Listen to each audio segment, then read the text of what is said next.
বন্ধুরা, তোমরা যারা খেতে ভালোবাসো তাদের জন্য কিন্তু আজকের ভিডিওটা খুব স্পেশাল। হাবড়া ইতিমধ্যেই জানো অনেক ফেমাস হয়ে গেছে হাবড়া, আর যারা জানো না তারা কিন্তু ভিডিওটা দেখে জেনে নিতে এই পারো। মুহূর্তে দাঁড়িয়ে আছি হাবড়া স্টেশনে, একদম ফ্লাইওভারের ওপরে দাঁড়িয়ে আছি। আর আপনারা বুঝতেই পারছেন হাবড়া মানে অলরেডি কয়েকটা দোকান এখানে শুধু পশ্চিমবঙ্গ না, সারা ভারতবর্ষ জুড়ে কিন্তু এখন বিখ্যাত। তার ভিতরে যেরকম বেসিক্যালি নাম করা এক নম্বরে আছে, যেরকম মনে হয় বাচ্চার বিরিয়ানি, তারপর জ্যোতিদির হান্ডি চিকেন আর বাসন্তী পোলাও। সেটা নিয়ে আজকে ব্লগ বানানোর জন্য আজকে চলে এসেছি হাবড়াতে। তো 3 নম্বর প্ল্যাটফর্মে হাবড়ায় কিন্তু অলরেডি প্রচণ্ড ভাইরাল এখন পুরো পশ্চিমবঙ্গ জুড়ে, বাইরের থেকেও আদার স্টেটের লোক অনেকেই দেখছে। তো তাদেরই মানে কি খাওয়াচ্ছে বা কি দেখাচ্ছে সেইগুলো জানার জন্য কিন্তু আজকে হাবড়ায় এসে উপস্থিত হয়ে ফ্লাইওভার থেকে আপনাদের কিছুটা অংশ দেখানোর চেষ্টা করছি, আর বাকিটা কিন্তু দোকানে গিয়ে তারপর আপনাদেরকে রিভিউটা দেবো। ভিড় হতে চলে মানে প্রচণ্ড ভিড় হয়, এখনও অনেক ভিড় আছে, আপনাদেরকে দেখাচ্ছি, তারপর কিন্তু ক্লোজ ভিউ নেব। এখান থেকে লক্ষ্য করুন বেশ ভিড় হয়ে গেছে কিন্তু দোকানটায়। আর প্রত্যেকটা ট্রেন ঢোকার সাথে সাথে কিন্তু এখানে দোকানটা যথেষ্ট ছোট, আর পুরো সবসময় এরকম গ্যাদারিং থাকে, লোক ঢুকে লাইনে দাঁড়িয়ে পড়ে। আপনি কি প্রথমবার খাচ্ছেন জ্যোতিদির দোকানে? এই একদম প্রথমবার। আর পাশেও আরেকটা দাদা দাঁড়িয়ে আছে, 55। তো পোলাও আর কত আপনার দাদা ভালো আছে? আপনি দেবেন দাদা কি প্রথমবার খাচ্ছেন দিদির দোকানে? আগে কয়েকবার এসেছি। ভালো লাগে? হ্যাঁ অবশ্যই। আচ্ছা আচ্ছা। কিন্তু লম্বা লাইন দিতে হয়, এই হলো problem। হ্যাঁ, লাইন দিদির দোকানটা ওইখানে জায়গাটা হয়ে গেছে, দাঁড়িয়ে আছে।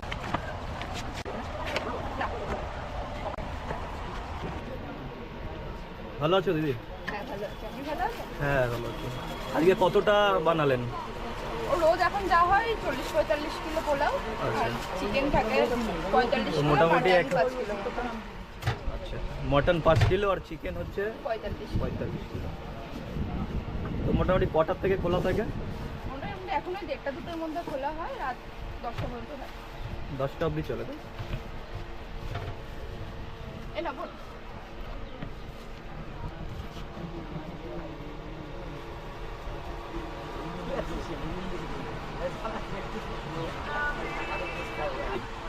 বিথারি মানে স্বরূপনগর বিথারি, এটা তো একদম বর্ডার সাইড, অনেক দূর এখান থেকে। আচ্ছা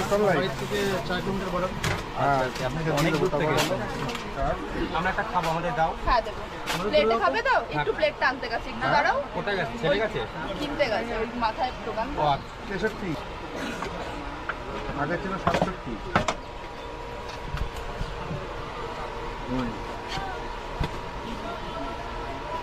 আসলে স্যার এখানে দেবো না, তুমি বলো, আমি সেই ওখান থেকে দিয়ে দেবো, এখানে দাম বেশি দেবে। বন্ধ থাকে কি বারে দিদি? হ্যাঁ সেটা বুধবার আমি বন্ধ বুঝে থাকে। নেবো তো। হ্যাঁ তো দেখতে পাচ্ছেন একদম ফ্রেশ হলুদ হলুদ কিন্তু পোলাও, আর সাথে কিন্তু 2 পিস করে চিকেন, হান্ডি চিকেন, মাত্র 55 টাকায় কিন্তু এত সুন্দর খাবার আপনি এখানে আসলে পাবেন। আর পোলাওয়ের সাথে কিন্তু এখানে চিকেনের সাথে সাথে মটনও কিন্তু পাওয়া যায়, সেটাও আপনি নিতে পারেন। আর ফ্রাইড রাইসও পাওয়া যায়, বাট এখন ফ্রাইড রাইস এখানে নেই সম্ভবত। তো এত সুন্দর খাবার খেতে হলে কিন্তু আপনাকে আসতেই হবে হাবড়া স্টেশনে। সত্যি কথা বলতে আমি কিন্তু মানে খাবারটা আসলে যে লোক এত লাইন দিয়ে খাচ্ছে, কারণটা কি সেটা জানার জন্য কিছু পাবলিকের কাছেও জিজ্ঞেস করছিলাম যে আসলে খাবারটা কি সত্যিই ভালো লাগছে আপনাদের। তো মোটামুটি আমি যে কজনের কাছে জিজ্ঞেস করেছি সবাই কিন্তু ভালোই বলেছে। আর তাছাড়া সবথেকে ভালো ব্যাপার যেটা, বাজেট মানে একদম দাম কিন্তু মাত্র 55 টাকা। 55 টাকায় মানে রীতিমতো ভাত, ডাল ভাতও তাও সহজে পাওয়া যায় না সব জায়গায়। আর সেখানে মানে পোলাও আর সাথে চিকেন, মানে এত সুন্দর একটা ব্যাপার। দুপুরে লাঞ্চ মোটামুটি খুব সুন্দরভাবে হয়ে যাবে মাত্র 55। আর দোকানে দেখুন লম্বা লাইন পড়ে গেছে। এটা কিন্তু ভিড় মানে সেই তুলনায় কিছুই না। প্রত্যেকটা ট্রেন ঢুকলে কিন্তু মানে অনেক অনেক ভিড় হয়ে যায় এখানে। তো সব মিলিয়ে ভালোই ছিল। আরও একটা জিনিস যেটা আমি এখানে আসার পর যেটা আমার মানে অনুভব হলো বা বুঝলাম, দিদি কিন্তু প্রচণ্ড পরিশ্রমী। মানে সত্যি কথা বলতে খাবারের দোকানে কাজ মানে অনেকেই আপনারা জানেন যারা খাবারের লাইনে কাজ করেছেন কতটা কষ্টকর। বাট এই দোকানটা কিন্তু 12টার পর থেকেই খুলে যায় মোটামুটি, আর সন্ধ্যা 7টা-8টা অবধি খোলা থাকে। তো 12টা থেকেই কনস্ট্যান্ট এরকমভাবেই দিতে থাকে। তো যথেষ্ট পরিশ্রমের কাজ। আর তার আগেও কিন্তু ঘরে এগুলো রেডি করার জন্যও তাকে মোটামুটি সকাল থেকেই লেগে পড়তে হয়। তো সারাদিন সব মিলিয়ে ব্যস্তই থাকেন। তো দেখতে পাচ্ছেন 45 কেজি চিকেন কিন্তু প্রায় শেষের পথে। এখন বিকাল 4টে বাজে। অলরেডি দিদি যা বানায় সম্পূর্ণ কিন্তু শেষ হয়ে যায়, টাইমের মধ্যেই শেষ হয়ে যায়।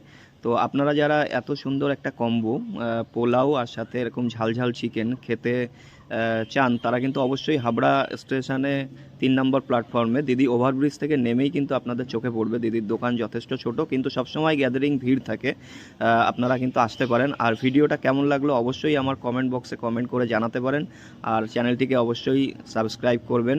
তো সবাই ভালো থাকবেন, আজকের ভিডিও এই অবধি, দেখা হবে পরবর্তী কোনো একটা ভিডিওই। সবাই ভালো থাকবেন, সুস্থ থাকবেন, ধন্যবাদ।